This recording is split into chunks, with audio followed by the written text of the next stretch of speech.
Kuya Don TV.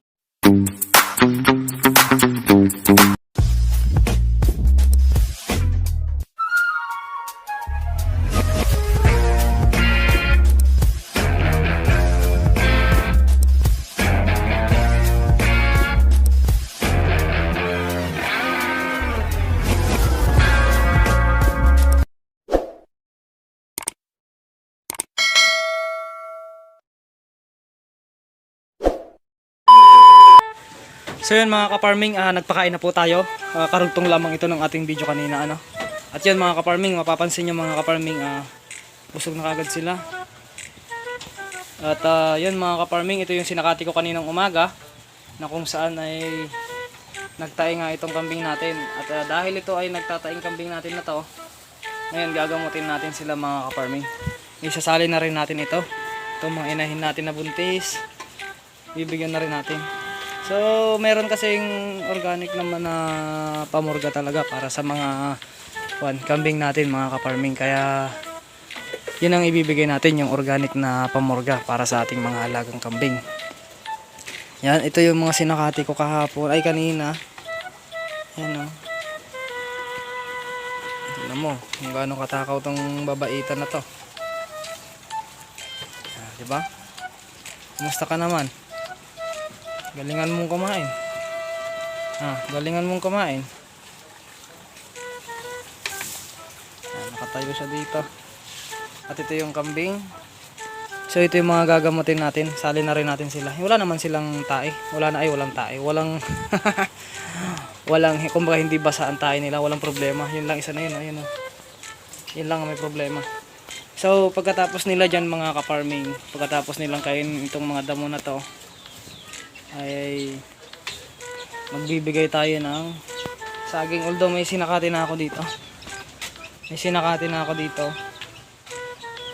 kumuha na tayo ng saging at yun ang igagamot natin sa kanila mga farming. Ito igagamot natin ito sa ating kambing na nagtatae. Yan, ito yung mabisang gamot sa ating mga alagang kambing. Wala nang paligoy-ligoy yan, automatic na yan na gamot talaga nila. Yan, daon ng saging, napaka mabisang gamot laban sa nagtatae na kambing natin. Hindi naman sila tawag dito dahil sa may bulate, hindi, dahil kakapurga lang natin. Dahil po yun sa, syempre normal na rin sa kambing na magtae mga ka-farming. Ang ating kambing normal lang magtae. Pagka hindi nagtae ang kambing natin ng basa, ay napakagaling mo na mag-alaga. O kasi hindi ako magaling mag-alaga, tamang alaga lang ako, pero okay naman, quality naman. Sa 3 taon naman na pag-aalaga ko sa kambing, ngayon pa lang ako pag-alaga ng ganitong klase ng mga kambing, yung may mga lahi upgraded. Madaling salita, upgraded. Yan. May mga lahi po yan lahat. Hindi na po sila purong native. May lahi na. So yun, pagkatapos nila ditong kumain at sila ay papakawalan ko at kakain sila dun sa baba. Tingnan nyo tong kambing na to. Diba? Umaga pa lang yan. Tingnan nyo kung gaano ka ito. Kumain ka ng kumain, iha. Huwag kang mahiya sa akin. Kain ka lang ng kumain dyan.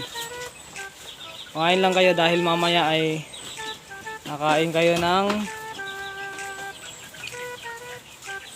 daon ng saging.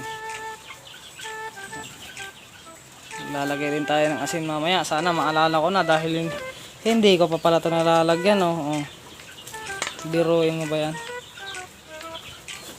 At saka ayusin natin to para tumulo yung molasses.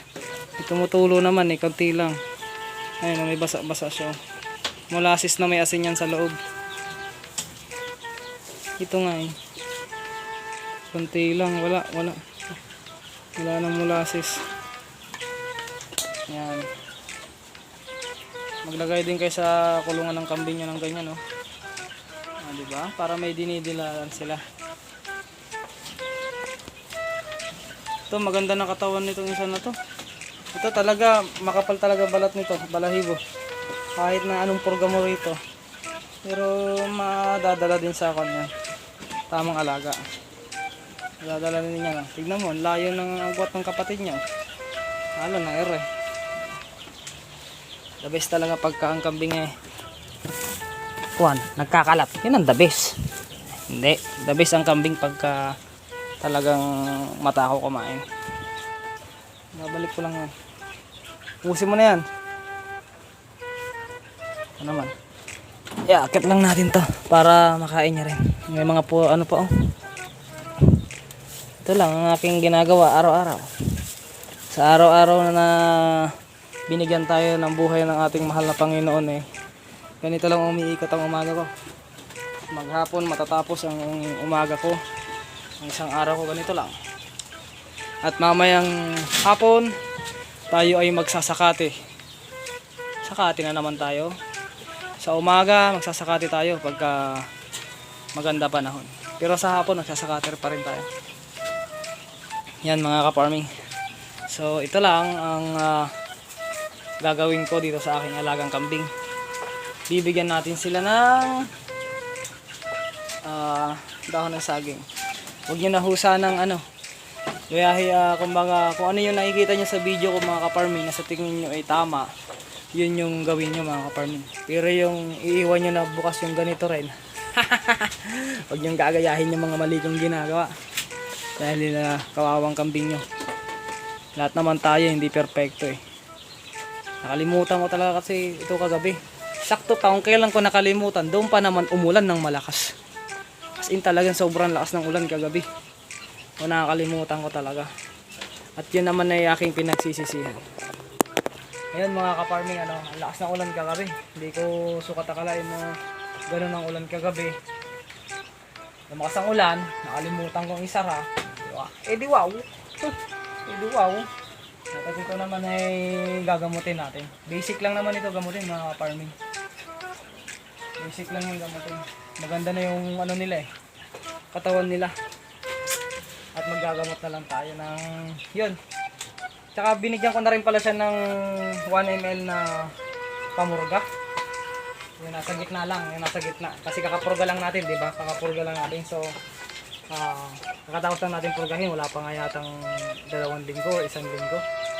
1 linggo pa lang mahigit. So, kakatapos lang natin siyang purgahin. At 1 ml lang yung binigyan natin. Doon lang sa isa, doon sa nagtatay lang. At saka bibigyan din natin siya ng dahon ng saging mga ka-farming. Para sureball na tumigas na agad para hindi ma-dehydrate yung ating kambing mga ka-farming. So yan mga ka-farming, hanggang dito na lang at subscribe kayo sa aking YouTube channel. Paulit-ulit kong sinasabi, mag-subscribe kayo sa aking YouTube channel at please i-click mo na rin yung notification bell para like ang updated sa aking mga video. So maraming salamat nga pala sa mga baguhan dito sa aking YouTube channel at sa mga old viewers ko, old subscribers. Maraming salamat sa inyo. So peace out sa ating lahat.